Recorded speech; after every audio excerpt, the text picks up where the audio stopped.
На няколко километра от Приморско има каменен лабиринт, който и днес озадачава учените.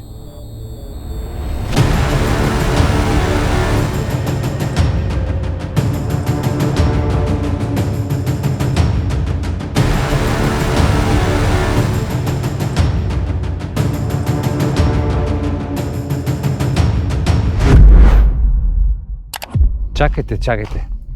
Няма в момента да ви показвам купчина камъни, на която всеки втори се прави кифленско селфи за Инстаграм. Забравете и скучните исторически уроци.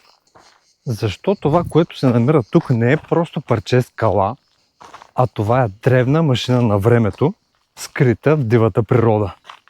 Пригответе се, защото в следващите минути ще видите енергия, която науката все още не може да обясни. Добре дошли в матрицата на траките.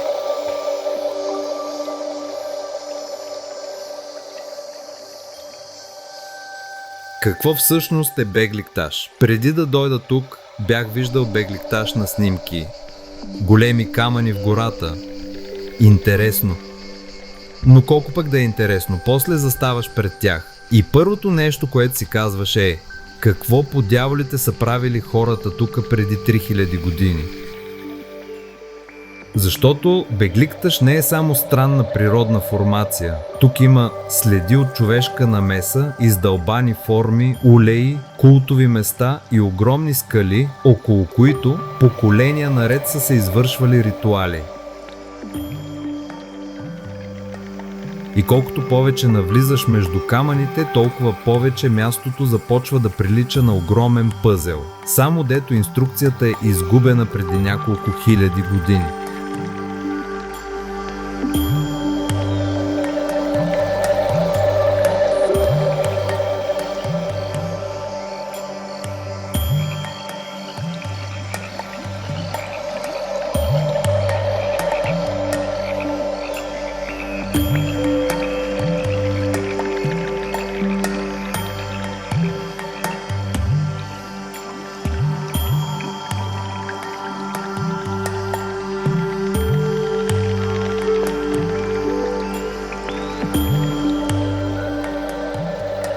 Археолозите откриват тук следи още от края на бронзовата епоха.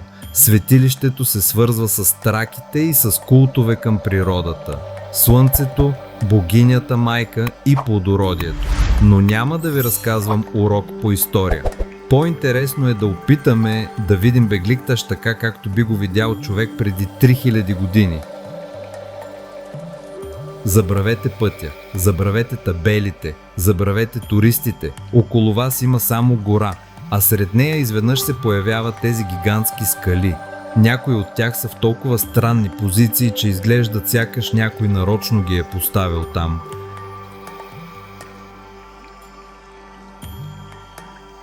И точно тук започват въпросите: кое е дело на природата, кое е променено от човека? И защо точно това място е било толкова важно? Една от най-известните структури тук днес наричаме брачното ложе. Според една от интерпретациите тя е свързана с символичния съюз между Бога Слънце и богинята майка. Дали траките се я наричали така, нямаме представа. Съмнявам се някой да е намерил табелка брачно ложе, моля не пипайте експоната. Но човешка обработка върху част от скалите има. Някои вярват, че това е древен енергиен център, други, че е портал. А аз знам едно: тук времето е различно.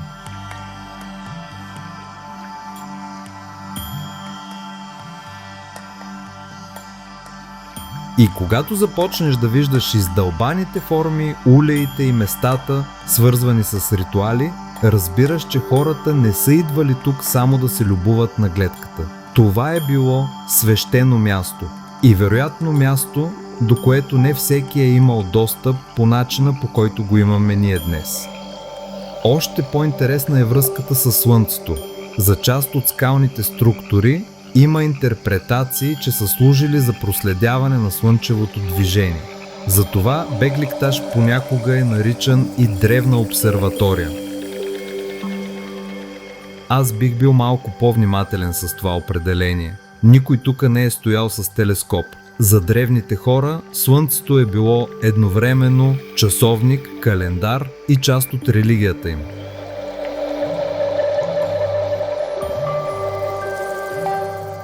И когато видиш как светлината преминава между тези огромни скали, идеята вече не изглежда толкова далечна. Бегликташ не е просто камъни, то е преживяване.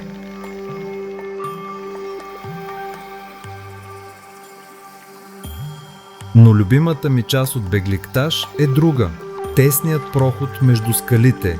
Днес с него се свързва легенда за преминаване, изпитание и символично прераждане.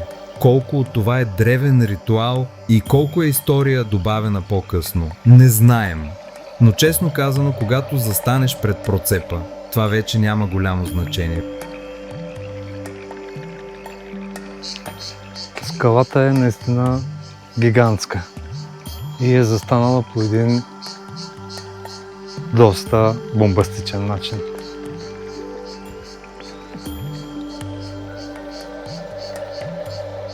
Мистиката на траките е просто внушителна.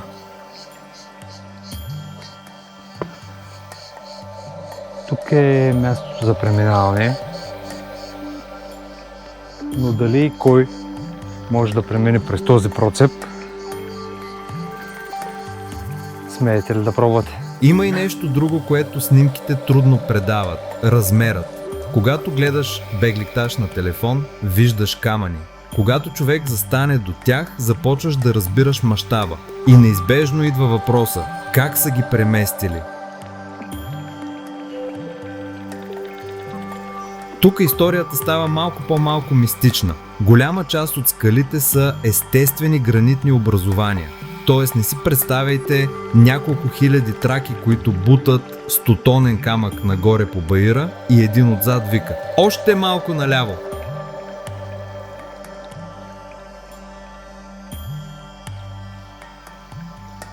По-интересното е друго. Те са намерили това необичайно природно място и са го превърнали в свое светилище.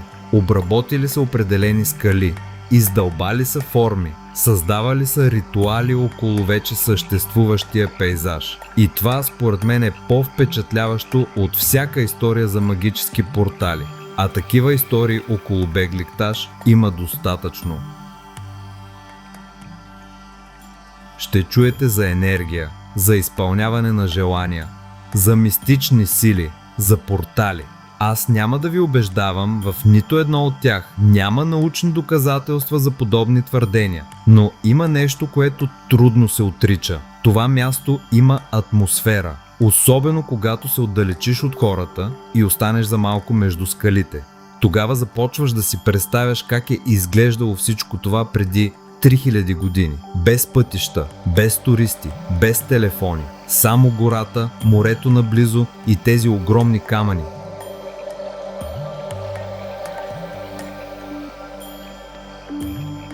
И някъде тук хората са извършвали ритуали, отправяли са молби към боговете си и са вярвали, че това място има значение.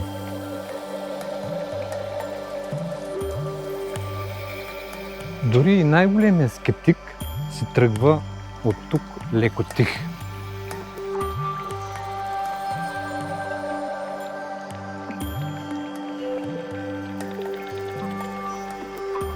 Имаш ли смелостта да дойдеш тук и да тестваш праведността си в пролуката? Ние днес знаем само част от историята. Останалото е изчезнало заедно с хората, които са го създали. И точно затова Бегликташ ми харесва. Не ти дава всички отговори. Карате да вървиш между камъните и постоянно да си задаваш въпроси. Защо тук? Защо точно тези скали? Какво са виждали те, което ние вече не виждаме? И когато си тръгнеш, май остава един последен въпрос. Ако това място е било достатъчно важно, за да привлича хора повече от 1000 години, какво точно са намирали тук? Аз имам своя версия, но ми е по-интересно да чуя вашата.